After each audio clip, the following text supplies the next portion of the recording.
dia, meus irmãos, graça e paz. Amém. Deus abençoe a todos. Deixa eu aproveitar que os irmãos estão em pé. Vamos ler a palavra do Senhor. Livro de Atos dos Apóstolos, capítulo de número 2.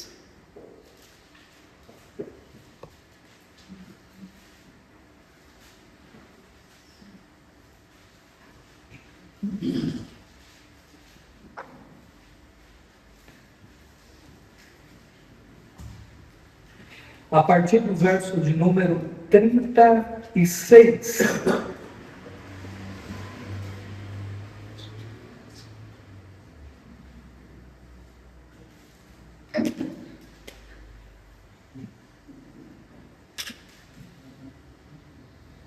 Vamos ler do verso 36 até o verso de número 42. Repetindo então, palavra de Deus, livro de Atos dos Apóstolos, capítulo de número 2, no verso de número 36 a seguir. Os irmãos me acompanham visualmente.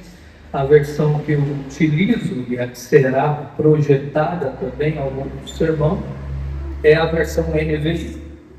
Diz assim a palavra de Deus: portanto, que todo Israel fique certo de que este Jesus, a quem vocês crucificaram, Deus o fez Senhor e Cristo. Quando ouviram isso, ficaram profundamente aflitos e perguntaram a Pedro e aos outros apóstolos: irmãos, que faremos? Pedro respondeu: arrependam-se e cada um de vocês seja batizado em nome de Jesus Cristo para perdão dos seus pecados e receberão o dom do Espírito Santo. Pois a promessa é para vocês, para os seus filhos e para todos os que estão longe, para todos quanto o Senhor, o nosso Deus, chamar.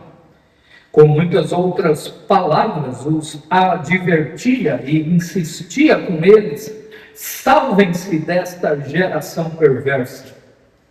Os que aceitaram a mensagem foram batizados, e naquele dia houve um acréscimo ao número de seguidores de aproximadamente 3.000 pessoas. Eles se dedicavam ao ensino dos apóstolos e à comunhão, ao partir do pão e às orações. Obrigado, Senhor. Muito obrigado pelo privilégio de estarmos aqui, porque o Senhor nos chamou para isso. O Senhor ordena o seu culto. Estar aqui é sinal de obediência, ao passo que poder estar e não estar é sinal de desobediência. Tenha misericórdia de nós. Como já ouvimos mais cedo, nada se trata de nós, se trata do Senhor. E obedecer é o local onde o Senhor quer o teu povo. Ajuda-nos, Senhor. Ajuda-nos a compreender a importância de estarmos aqui e de prestar culto ao Senhor. De nos deleitarmos em tua presença, de glorificarmos ao Senhor, de exercer o ministério do sacerdócio e orar uns pelos outros e por tantas causas. Ajuda-nos a entender a importância do teu louvor, de louvar-te, de proclamar o teu evangelho, lendo em comunidade a tua palavra e ouvindo tua voz por meio da pregação bíblica. Querido Deus, que esta igreja se conserve a isso, que esta igreja busque isso, que esta igreja seja obediente a isso, e que juntos possamos nos ajudar mutuamente, caminhando, ó Deus, conforme a tua palavra nos orienta. Obrigado pelo privilégio de estarmos aqui, de nos chamar, de nos convocar a este culto. Obrigado por ter, ó Deus, nos guardado no caminho até aqui, nos dado sabedoria, ó Senhor, para entendermos tudo o que está acontecendo. Obrigado pela liberdade que temos, Senhor, de nos reunirmos como igreja, Cuida do teu povo espalhado ao longo deste planeta, que está em lugares em que não podem se reunir, que gostariam de ter a liberdade que temos, mas não possuem, que precisam se esconder, se reunir de modo escondido, de ter apenas uma única página da Bíblia e não a Bíblia toda, porque são perseguidos, onde igrejas são destruídas. Cuida do teu povo nesses lugares, Senhor. Dê a eles coragem, intrepidez, ousadia, para a despeito do perigo que correm, poderem se sacrificar para prestar a Ti o culto que lhe é devido e seguir na vida cristã. A nós, dê a nós consciência e o privilégio de aproveitarmos a oportunidade que temos. Continua falando conosco nesta manhã, agora por meio desta marca, da segunda marca de uma igreja saudável. Ajuda-nos, ó Deus, em nome de Jesus. Amém. Os irmãos podem sentar-se, por favor. Hoje nós estamos na segunda marca de uma igreja saudável. O primeiro sermão nós falamos sobre a pregação expositiva, e a minha expectativa é que os irmãos se lembrem do conceito de cada marca. E caso você não lembre do que foi pregado, ou não pôde estar na primeira marca, ou mesmo em qualquer exposição do pastor Wilson, os irmãos sabem que as nossas exposições são gravadas com um objetivo, para que os irmãos possam acessar essas pregações no canal do YouTube da igreja. Então, os irmãos podem não só assistir novamente as pregações, caso tenha alguma dúvida ou não se lembre, ou os irmãos podem compartilhar as pregações com aquelas pessoas que os irmãos estão falando de Jesus, estão evangelizando no seu dia a dia, comum. E ao falarmos sobre a pregação expositiva, o principal conceito da pregação expositiva é que uma igreja saudável é aquela em que os pregadores, aqueles que ocupam o púlpito, se preocupem em expor o texto no seu contexto, explicando-o a fim de que ele faça diferença na vida atual da igreja. Logo, ele faz aplicações coerentes com o texto, para que o texto faça sentido na vida diária da igreja. E qual é o conceito da segunda marca, da teologia bíblica? Você pode chamar de teologia bíblica ou de ensino bíblico. A ideia da teologia bíblica é propor que Deus não é esquizofrênico, de modo simples. De que Deus não fala uma coisa em um livro, muda no outro, volta para aquilo, e quando termina a Bíblia ele já nem sabe mais o que está falando. Não, de modo algum. Deus é coerente. Cada livro da Bíblia tem uma coerência. A Bíblia como um todo tem um propósito. A Bíblia foi escrita por homens inspirados por Deus com um propósito de revelar sua vontade, para que aqueles a quem Deus chamou desde a eternidade aprendam sua vontade e vivam de acordo com ela. De modo que a teologia bíblica é o ambiente para a pregação expositiva. A teologia bíblica é o fio que liga todas as pregações.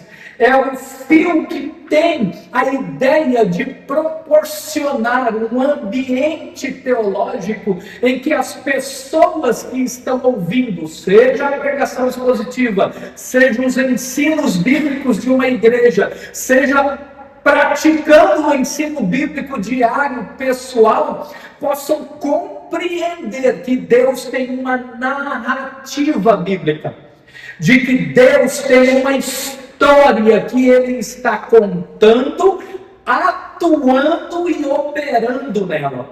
Por mais que ele seja um Deus transcendente, que está acima, transcende toda a criação não é Deus, ele não se confunde com a criação, ele também é um Deus imanente, que se envolve com suas criaturas, que faz questão de entrar nas histórias de suas criaturas e fazer com que essas histórias se alinhem com sua narrativa. É por isso que ele se encarnou.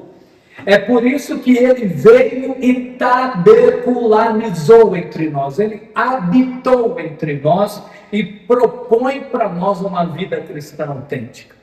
Qual é a narrativa bíblica, então? O ensino bíblico, a teologia bíblica, o ensino sobre Deus. A narrativa de Deus na Bíblia tem 4 pontos fundamentais que nós não podemos esquecer. E todo sermão, todo estudo bíblico precisa se localizar nessa narrativa. Nós que estamos estudando a Bíblia precisamos saber disso, e quando ensinarmos as Escrituras precisamos deixar bem claro para os nossos ouvintes qual é o ponto em que estamos, que é criação, queda, redenção e consumação. Essa é a narrativa de Deus. Ele criou todas as coisas. O homem desobedeceu e caiu. Deus planejou o plano da redenção, que é exatamente o período em que estamos vivendo. E haverá a consumação de todas as coisas, aonde Deus propõe a glorificação para o seu povo, para viver a eternidade com Ele, e a condenação para os rebeldes, para que vivam a eternidade longe dele. Essa é a narrativa bíblica. E nós não podemos nos esquecer disso. A cada sermão que pregamos, a cada estudo bíblico que fazemos nas quartas-feiras, a cada visita pastoral que fazemos, a cada culto nos lares que fazemos, tem a intenção de facilitar a nossa vida nesse processo redentivo que Deus opera em nós e por meio de nós. Olha só. A redenção de Deus, Deus convida o seu povo, os remidos, para participar. Participar como, pastor André? Na proclamação do seu reino. Quando eu e você estamos evangelizando, nós estamos cooperando com Deus na proclamação da sua redenção. Quando eu e você nos envolvemos no processo de santificação e temos uma vida honesta, pautada na lei de Deus, não contrariando as leis humanas, sendo honesto no nosso modo de fazer negócio, nos nossos empregos, no modo como nos relacionamos com os vizinhos, no trânsito e por aí vai, o modo como vivemos é também uma proclamação da redenção de Deus. As pessoas vão olhar para nós e vão ver que tem alguma coisa diferente. Porque hoje o comum é ser desonesto. O comum é querer levar vantagem em tudo. O Roberto sabe, chegamos em março. O que começa em março e termina lá em maio? A famosa declaração de imposto de renda. E nós somos tentados em nossas declarações de imposto de renda a sonegar os impostos. Somos tentados a fazer como qualquer ímpio, a fazer os nossos jeitinhos, os nossos meandres, para não dizer outra palavra, para sermos desonestos com Deus. Que nenhuma igreja proponha isso para o Roberto, já que o Roberto é um contador principalmente de pastores e de igrejas. Mas observe, nós somos tentados a isso. E o modo como agimos, o modo como vivemos a nossa vida diária é uma proclamação do Evangelho, ou um escândalo do Evangelho. Sendo assim, então, vale a pena começar esse sermão com essa frase que eu ponho aí. Aonde a verdade bíblica é abandonada, a saúde espiritual se perde. Quando não temos confiança, consciência e responsabilidade de que as coisas com Deus não podem ser feitas de qualquer modo, e de que abandonar verdades bíblicas por qualquer propósito que seja, a verdade é que a nossa saúde espiritual está sendo diminuída. Na vida cristã, no reino de Deus, não existe estagnação. Não existe um momento em que paramos. Ou nós estamos avançando, ou estamos retrocedendo. Não existe estagnação. É muito parecido com um processo de perda de peso, né? Dificilmente você para, a menos que você não observe as gramas, né? Ou você está ganhando ou você está perdendo. Parar é quase que ilusório, né? Aí a gente costuma dizer, eu estou na casa dos 70, mas está sempre ali entre os 71 ou 79, né? E a gente, eu estou na casa dos 70, para nunca dizer que está perto dos 80, mas percebo que é difícil estar estagnado. Eu diria que é quase um milagre alguém dizer que por uma semana está exatamente nos 71 quilos e 300 gramas. 300 gramas, ênfase dele. É assim na vida cristã. Ou a gente está avançando, ou a gente está retrocedendo. E que Deus tenha misericórdia. O texto principal, então, aqui para nós, para pensarmos sobre esse conceito da segunda marca de uma igreja saudável, é o verso 42. Eu gostaria que os irmãos pensassem um pouco em que contexto isso está acontecendo. Vocês sabem que quem escreve o livro de Atos dos Apóstolos é o evangelista Lucas. É o doutor Lucas que escreve. E Lucas escreve para alguém que na história da igreja você não tem o registro dessa pessoa, chamado de Teófilo. Você tem esse nome em apenas 2 lugares na Bíblia, que são exatamente os 2 livros que Lucas leu no início de cada livro.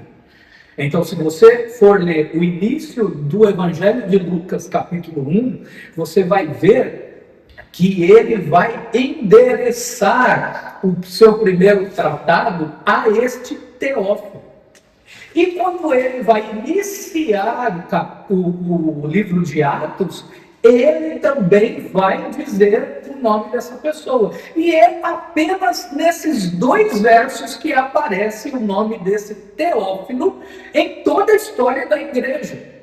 O que fez com que os estudiosos refletissem sobre quem são mesmo os destinatários que Lucas tem em mente.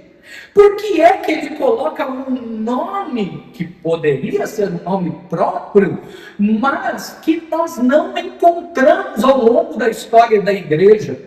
Quando isso ocorre, então, na literatura, é preciso avaliar o significado desse nome para termos ideia de quem são os destinatários do livro. E o significado da palavra Teófilo significa amigo de Deus. E perceba que amigo de Deus é um termo extremamente genérico, o que levou então os estudiosos ao longo da história da exegese fazer a seguinte proposta: Lucas está escrevendo esse texto para gentios que eram amigos de Deus e que estavam chegando para a fé judaica cristã. E eles estavam chegando e precisavam então aprender desse novo Cristo. Eles precisavam aprender com uma perspectiva de discipulado mesmo. É por isso que o evangelho de Lucas é um evangelho que propõe o modo como Jesus chama as pessoas para uma vida de transformação. Observem que o livro de Atos dos Apóstolos é um livro que registra como a atuação do Espírito Santo por meio dos apóstolos alcança todo o mundo conhecido da época. Então, o que Lucas está propondo e o que Lucas está escrevendo é como o Evangelho chega na vida das pessoas. Como é que Deus convida essas pessoas? É por isso que, ao olhar para esse texto, a primeira pergunta relevante que nós devemos fazer é: a quem eles significam? Olhem só o texto. Eles se dedicavam ao ensino dos apóstolos e à comunhão, ao partir do pão e às orações. É óbvio que você deve ter prestado atenção no texto que lemos desde o verso de número 36, né? 36. E aí você deve ter notado que o verso de número 36 é aquilo que chamamos de um resumo do Evangelho. Me acompanhe aí visualmente. Olha o que Pedro diz: portanto, que todo Israel fique certo de que este Jesus, a quem vocês crucificaram, Deus o fez Senhor em Cristo. Esse verso de número 36 é um resumo de tudo aquilo que Pedro acabara de pregar. Vocês se lembram que Pedro está pregando no dia de Pentecoste. E o Pentecoste era uma festa que ocorria 50 dias depois da colheita. E essa festa era uma das festas em que todos os judeus e todos aqueles prosélitos que haviam se convertido ao judaísmo vinham de todas as partes para adorar a Deus em Jerusalém.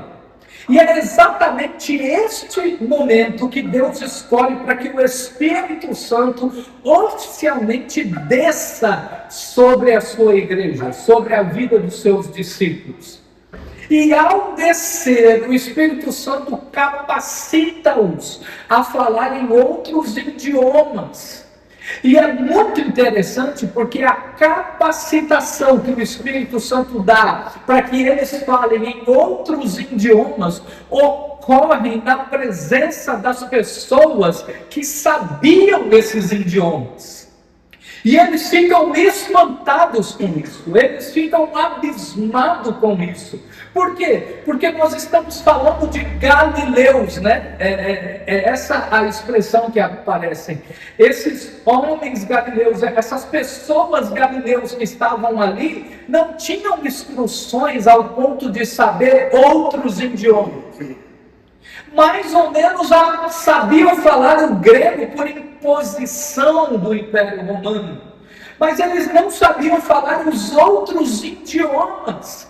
E de repente essas pessoas que conhecem esses idiomas estão ali e começam a escutá-los, a louvar a Deus, a falar das grandezas de Deus nesses outros idiomas, dando um contraponto importantíssimo. Lembre-se o que eu disse? Que Deus não é esquizofrênico.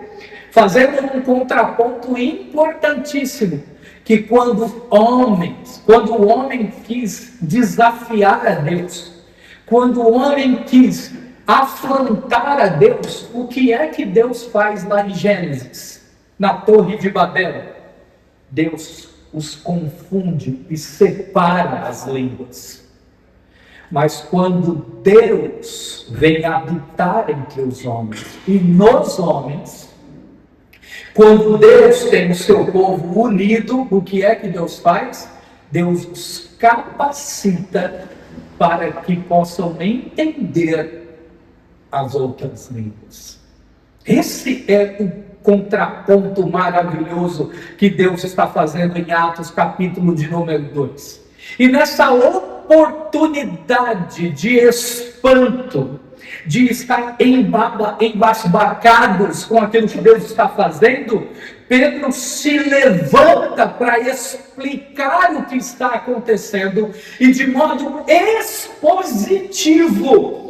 Pedro cita uma profecia do Antigo Testamento e vem explicando essa profecia à luz da pessoa de Cristo. Percebe o que é teologia bíblica? Percebe o que é fazer conexões com a narrativa de Deus?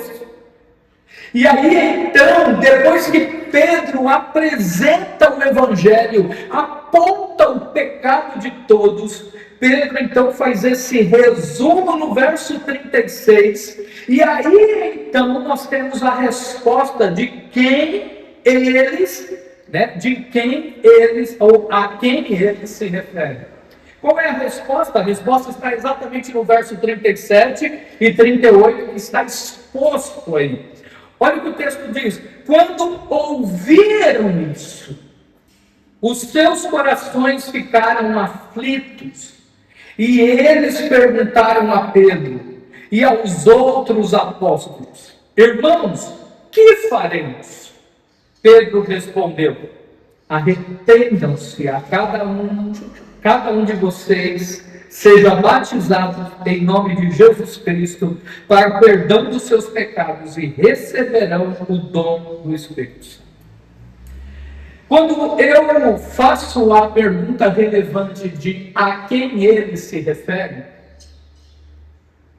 e toda vez que você fizer essa pergunta ao texto bíblico, não se preocupem em responder simplesmente em relação ao nome da pessoa. Não se preocupem. Somente isso. Se nós fôssemos responder isso desse modo simplório, e eu diria que até técnico, não pensando em teologia, você teria que olhar um pouco antes, né? Você pode me acompanhar aí, o verso de número, lá no comecinho, verso de número 9, se a gente fosse responder essa pergunta de modo técnico, sem preocupar com a teologia bíblica, como é que nós responderíamos? Eu não teria que projetar aqui o verso 37 e 38, eu teria que projetar aqui a partir do verso de número 9, me acompanhe aí na sua Bíblia, por favor. Partos, medos e elamitas, habitantes da Mesopotâmia, da Judéia e da Capadócia, do Ponto e da província da Ásia, da Frígia, da Panfilha, do Egito e das partes da Líbia próxima a Cirene, visitantes vindos de Roma, tanto judeus como convertidos ao judaísmo, cretenses e árabes. Nós os ouvimos declarar as maravilhas de Deus na nossa própria língua.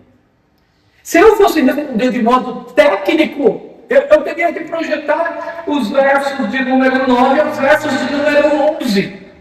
Mas a minha preocupação aqui, mais do que a preocupação técnica, né, no sentido simples, a minha preocupação é teológica. E pensando na preocupação teológica, a quem ele se refere, nós precisamos olhar o verso de número 37 e 38 e tendo como base o final do verso de número, deixa eu só não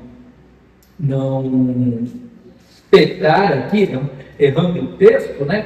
Tendo o final do verso de número 41 em mente, que quem se converte é um número de aproximadamente 3.000 pessoas, você e eu precisamos entender que naquele dia tinha muito mais de 3.000 pessoas, ok?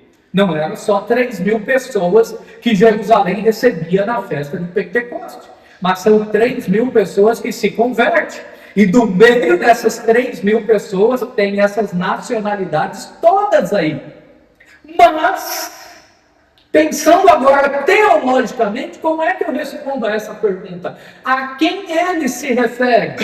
Eu preciso olhar para esse texto e perceber, extrair desse texto que a quem ele se refere aqueles que sentiram o peso de seus pecados ao escutarem a pregação do Evangelho. Quem é então que se dedica à teologia bíblica, ao ensino bíblico? Quem é os que estão preocupados em ouvir a voz de Deus? Aqueles que sentiram o peso de seus pecados ao escutarem a pregação do Evangelho. A quem Deus chama aqueles que reconhecem seus pecados ao ouvir sua voz por meio da pregação bíblica.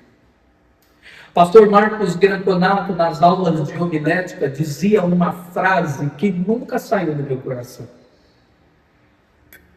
Ele dizia que, ao pregar a palavra de Deus, o que estamos fazendo é tentar os maus com o bem do Evangelho.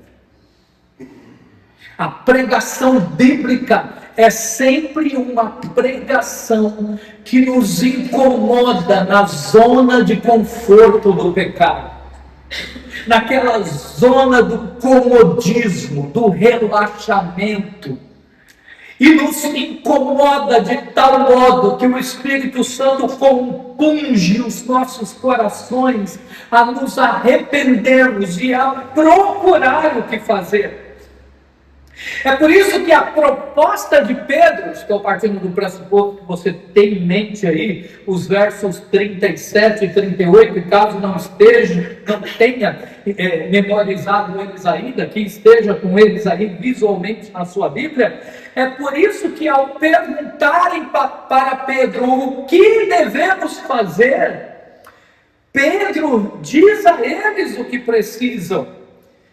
Então, a quem eles se referem no verso de número 42? Ora, aqueles que se arrependeram de seus pecados e decidiram se identificar com Jesus. Porque qual é o significado do batismo?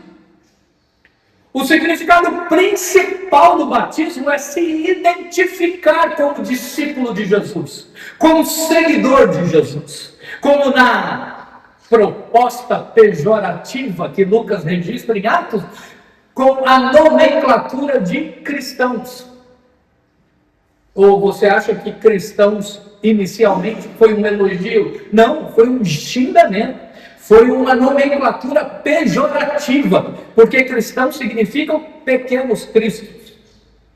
E o que significava para aquelas pessoas se identificarem como cristãos, seguidores de Cristo naquele momento?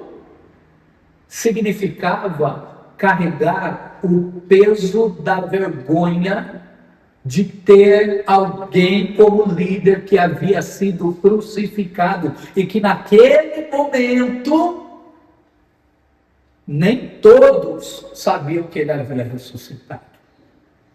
Significava estar disposto a ser perseguido pelo Império Romano, e não só pelo Império Romano, mas disposto a ser perseguido pelo judaísmo, disposto a ser rejeitado pelas suas famílias, disposto a ser rejeitado não só pelo pai, mãe, irmãos, mas disposto a ser rejeitado pela sua esposa, pelos seus filhos. É por isso que esse conceito é tão importante, porque Lucas, já no seu evangelho, como vimos na quarta-feira, o que é que ele propõe?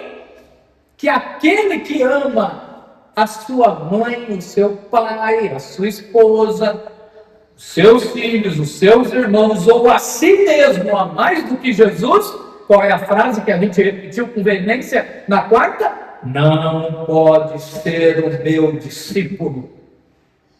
Aqui então, o que significa se identificar com Jesus? Significa, eu amo acima de todas as pessoas e de todas as coisas e acima de mim mesmo.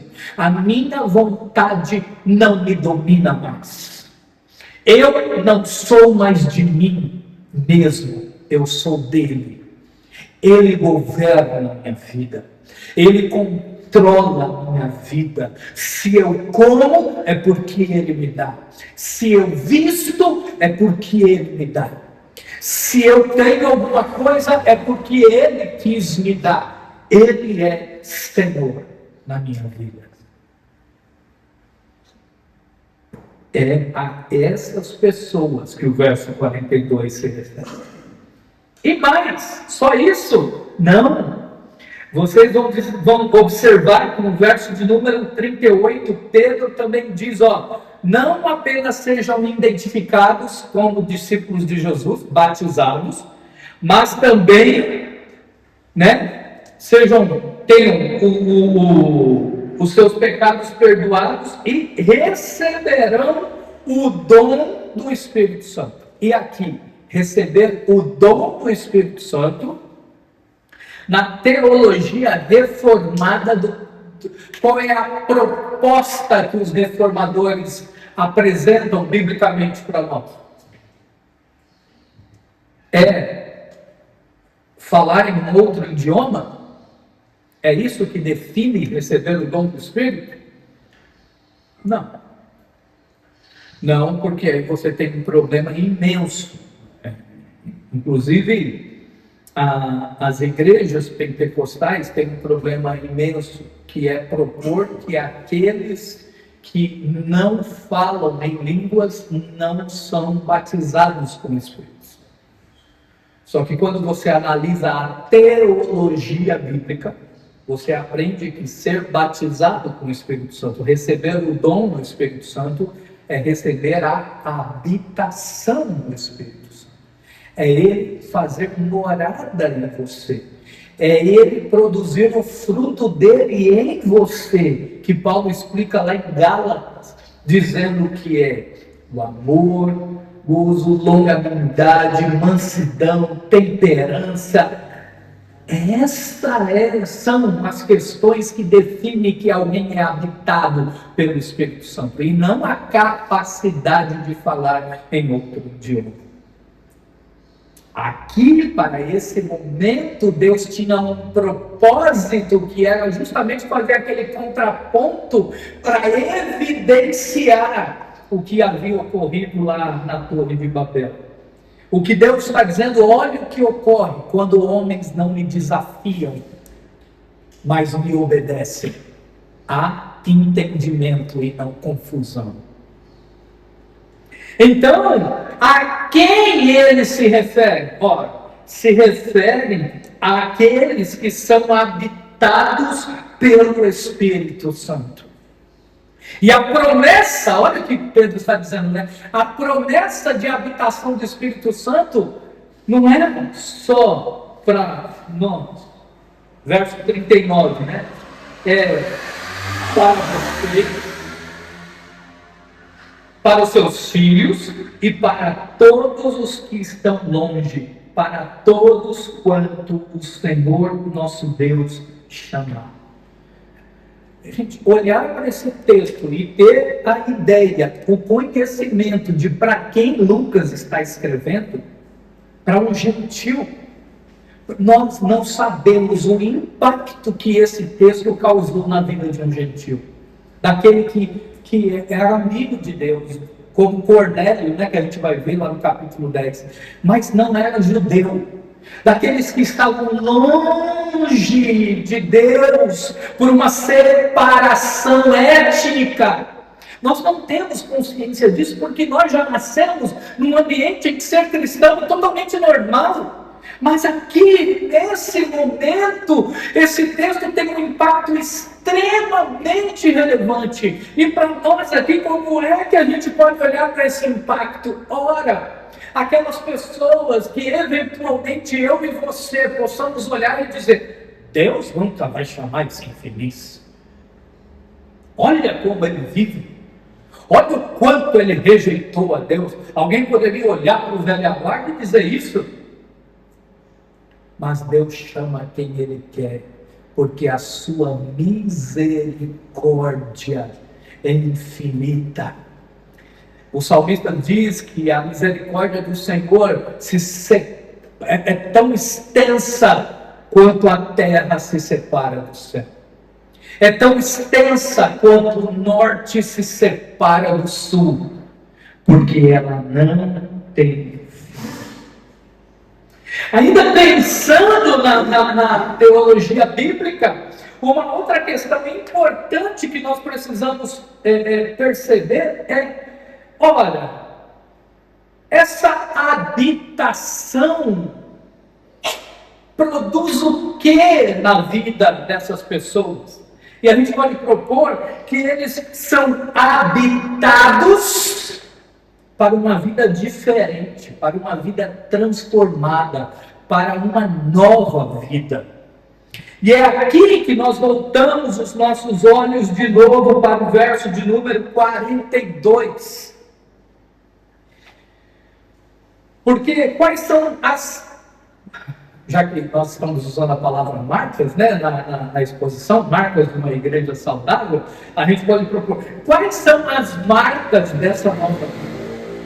Quais são as marcas desta vida que Deus convoca, evoca, capacita, conclama, ordena para aqueles que são habitados pelo Espírito Santo? É uma vida de dedicação aos ensinos bíblicos. Pode olhar aí para o verso 42 na sua Bíblia e acompanhar comigo? Olha o que o texto diz. Eles se dedicavam ao ensino dos apóstolos. Você consegue vislumbrar de novo, olha como a teologia bíblica faz sentido para nós. No que é que estava baseado o ensino dos apóstolos? Vamos pegar Paulo, por exemplo. Paulo não é um apóstolo que é chamado por Cristo durante o seu ministério terreno, ok? Paulo é chamado por Cristo quando Cristo já está ressuscitado. Você conhece a história bíblica. Paulo estava com cartas debaixo do seu braço a caminho de Damasco para exterminar a igreja de Cristo. E de repente o Senhor se encontra com ele. E o Senhor faz uma pergunta para ele: por que é que você me persegue, Paulo? Essa pergunta promove um entendimento maravilhoso para nós hoje em dia. Aqueles que perseguem a igreja de Deus por causa de Cristo não perseguem a igreja, perseguem o próprio Cristo. E ainda que o Senhor hoje não se encontre com ninguém que esteja perseguindo a igreja, haverá um dia que esse encontro já está marcado. E dura coisa será para eles que esse encontro seja apenas naquele dia. Tomara Deus que o Senhor se encontre com eles antes. E diante dessa pergunta, Paulo passa por uma das conversões mais emblemáticas que temos. Uma conversão que o Senhor deixa bem claro para ele que o que vai acontecer com ele é aquilo que ele fazia com outros. Você já parou para pensar? Que convite, né? É esse? O Senhor chega para ele e diz: olha, eu farei você um vaso e você experimentará o quanto é ser perseguido por minha causa. E não é isso que acontece? É abaixado com uma corda para fugir de uma cidade que quer matá-lo, é apedrejado e deixado quase morto, passa por naufrágio e serpente pica, e até que enfim é decapitado, depois de ficar por um bom tempo na prisão armetina, que era a antessala da decapitação. é o corredor da morte nos dias de hoje. Entender isso faz todo sentido. Porque quando Paulo é salvo por Cristo, o que Paulo faz? Ele registra isso lá no Evangelho, na carta que ele escreve aos Gálatas. Ele dá a nós uma informação importantíssima. Ele diz que por 3 anos ele fica no deserto da Arábia, estudando, recebendo revelações do Senhor. Paulo reestudou todo o Antigo Testamento, de modo que agora Jesus fazia todo sentido para ele à luz do Antigo Testamento. É por isso que em suas epístolas, em suas cartas, você vê Paulo relacionando o Antigo Testamento com o Evangelho de Cristo Jesus. Por que é que eu fiz questão de dizer isso aos irmãos?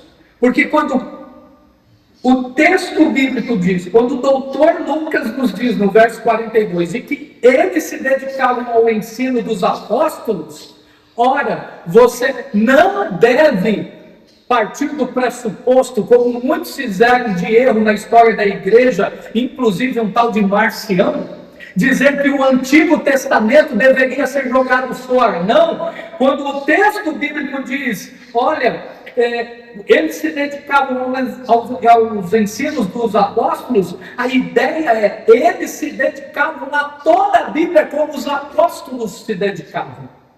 Eles se dedicavam aos ensinos em que Deus tinha uma linha de raciocínio, Deus tinha uma narrativa bíblica, Deus tem uma teologia bíblica a nos ensinar, um ensino bíblico a nos ensinar, e nós nos dedicamos a isso para ter uma vida saudável.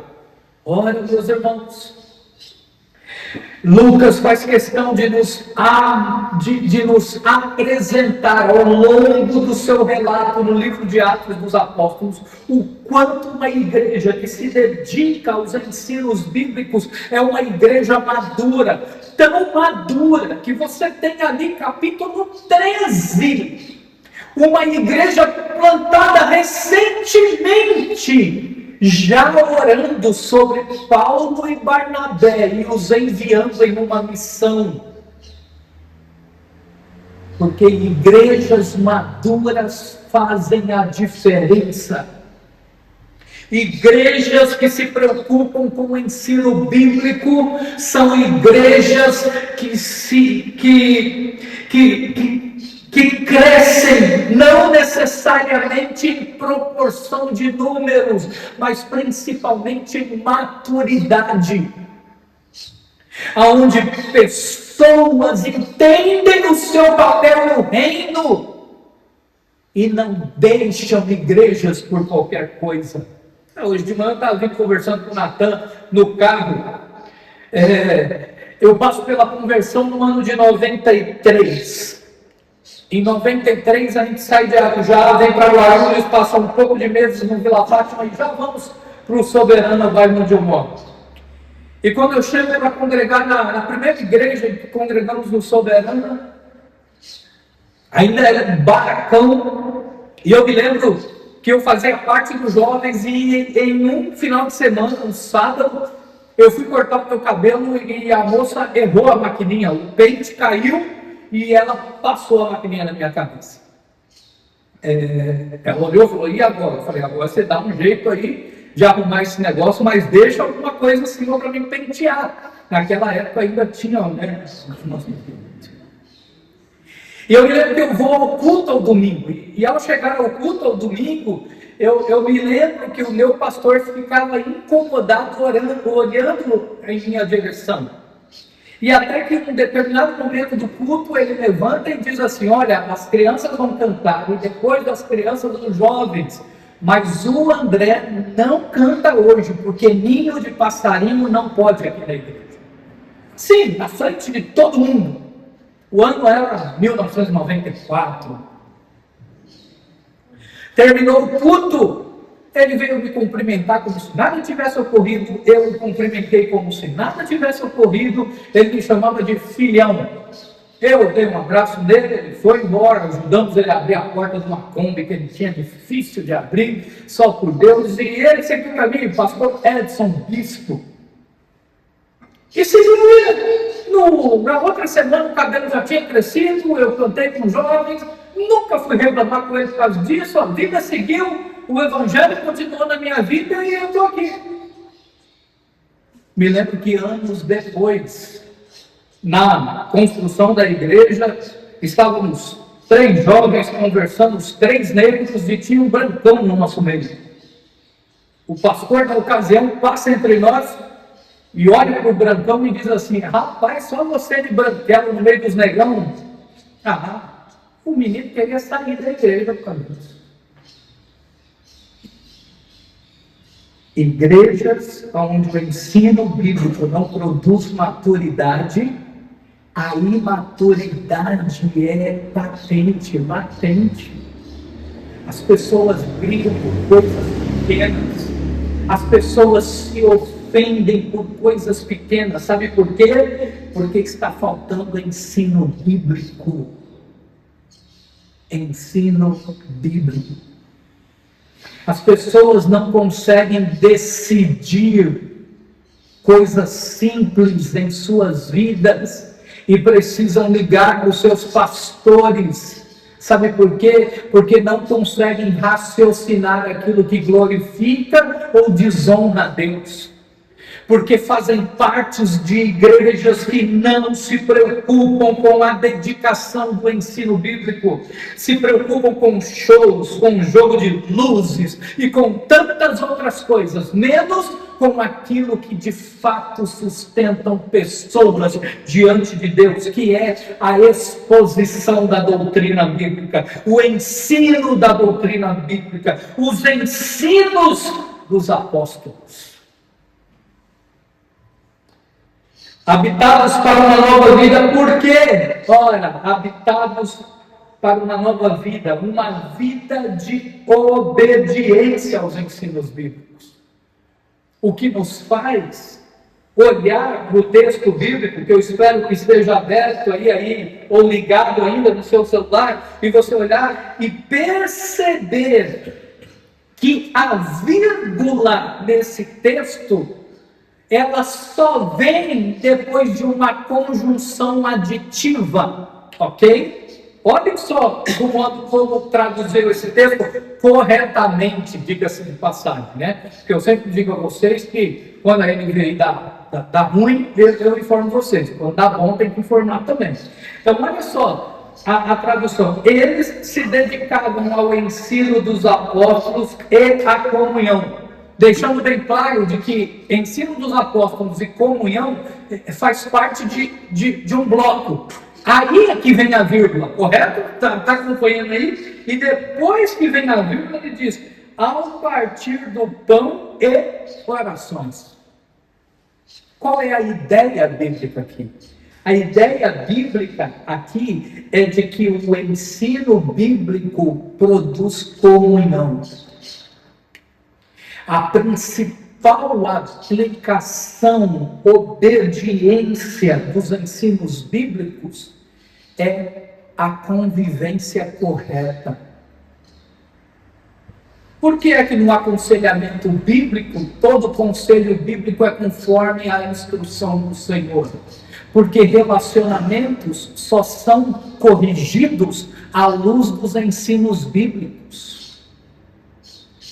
Por que é que uma igreja madura não é uma igreja que hoje em dia é conhecida como a igreja do mimimi, que ninguém pode deixar de cumprimentar alguém, que já é motivo de a teologia da hiena, né? Ó vida, ó céu, ó mundo cruel. Por que é que hoje, em uma igreja do mimimi, se você ficar sem dar carona para alguém, já é motivo da pessoa ficar triste e não vir mais à igreja? Sabe por quê? Porque quando falta ensino bíblico, falta uma comunhão verdadeira. O ensino bíblico produz relacionamentos saudáveis. E uma igreja madura é uma igreja que se relaciona com Deus de modo saudável e uns com os outros. Esse é o crescimento primordial de uma igreja. É uma igreja que está disposta a se ajudar. É uma igreja que está disposta a se compadecer um do outro. É uma igreja que está disposta a ver uma mãe no almoço com um bebê e então ficar com o bebê para que a mãe almoce. E isso no mundo causa espanto. Isso no mundo não é o natural. Dentro da comunidade cristã, isso é a coisa mais natural que tem. É nós nos ajudarmos. É um irmão ter que mudar de residência e vai fazer uma mudança. A coisa mais natural que tem é nós nos unirmos e se ajudar. Eu vou pintar minha casa e fazer alguma coisa. A coisa mais natural que tem é nós nos ajudarmos. A coisa mais natural que tem. No mundo isso não é natural. Na igreja é. Por quê? Porque o ensino bíblico produz comunhão. Só isso? Não, é uma vida que busca a orientação de Deus para si e para outros. Olha a outra parte do verso. Ao partir do pão, e aqui ao partir do pão é uma referência à ceia. Aqui é uma referência ao convite de Cristo, à instituição da ceia. Eles se dedicavam à ceia, que na ocasião da igreja primitiva também era feito uma outra refeição por ocasião de uma festa chamada a festa do amor, a festa ágape. Mas a ênfase aqui para nós que vale a pena é pensar na ceia e as orações. Note, sempre que lembrarmos do Senhor, lembramos dos outros.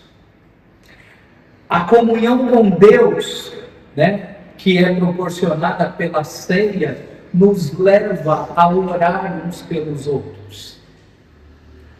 Então, uma vida que busca orientação a Deus, não só para si, mas para outros também. Essa é uma vida de obediência. Isso é o que o ensino bíblico produz. A fim de concluir nessa manhã, eu quero fazer 3 perguntas para refletirmos, então. Como é que podemos viver o conceito da teologia bíblica? Como é que podemos ser uma igreja onde a segunda marca de uma igreja saudável possa ser percebida, não por outros, mas por nós mesmos? Primeira pergunta, então, é: a pregação bíblica ainda nos leva ao arrependimento ou a nossa mente está cauterizada? Ou pouco importa o quanto Deus fala conosco? A segunda não é para você estar lendo. Não importa o quanto Deus fala conosco, isso já não nos afeta mais. Deus está falando domingo após domingo, quarta após quarta. Toda vez que você se propõe a estudar a palavra. E isso tem nos levado ao arrependimento ou a nossa mente está cauterizada? Ao sermos confrontados pela Bíblia, buscamos obedecê-la ou disfarçamos que não é conosco? Ou nunca isso tem a ver conosco? Ou nós estamos como ímpios ouvindo a palavra de Deus? Porque essa é uma atitude ímpia. É ímpio que é confrontado com a Bíblia e finge demência, finge que não é com ele. Pessoas que passaram por arrependimentos, que se dizem filhas de Deus, servos de Deus, não ficam apáticos. diante da voz do seu Senhor. E por fim, nossa vida de oração reflete a nossa obediência ou nossa desobediência. Daniel fez um trocadilho hoje aqui, né, de manhã, dizendo que o que Deus propõe para nós são 4, acho que ele quis dizer 4 sílabas, né? Obedecer.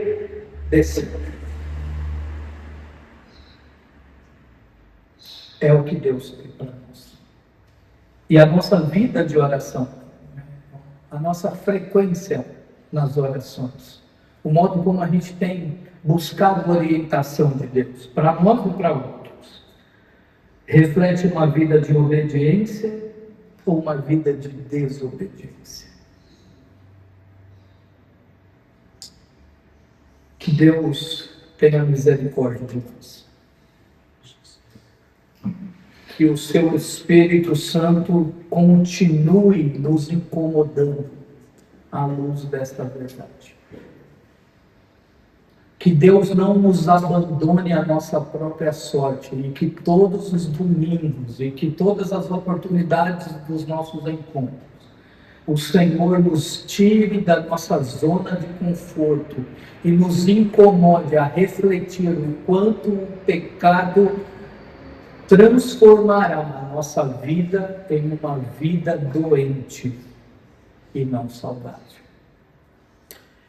Obrigado, Senhor, pelo privilégio de compartilhar sua palavra. Que todos nós, aqui nessa manhã, tenhamos a consciência da tua voz, da tua palavra. E não só nós, mas todos aqueles que terão acesso a esse sermão, sejam impactados pelo teu Espírito, que sejam tirados da sua zona de conforto de pecados e levados à posição de obediência. Ajuda-nos, Senhor. Destrave, desobstrua os nossos ouvidos a fim de escutarmos a sua voz. E não nos deixe a própria sorte, mas nos leve ao lugar de arrependimento, para que a obediência seja uma obediência de contingência e não compulsória. Ajuda-nos, que tenhamos prazer em te obedecer, que tenhamos prazer nas tuas coisas, que o nosso coração esteja inclinado a ti, a tua palavra, a obediência ao Senhor, porque o Senhor é o nosso dono. Nós não nos pertencemos, mas pertencemos ao Senhor. Continua conosco. Pedimos que o Senhor nos leve em paz aos nossos lares, que o Senhor receba a nossa gratidão por este culto, e que o Senhor nos livre de todo mal, Senhor. Que o Senhor nos dê o privilégio de nos alimentarmos, e nós somos gratos ao Senhor por tudo. Receba a nossa gratidão. Amém.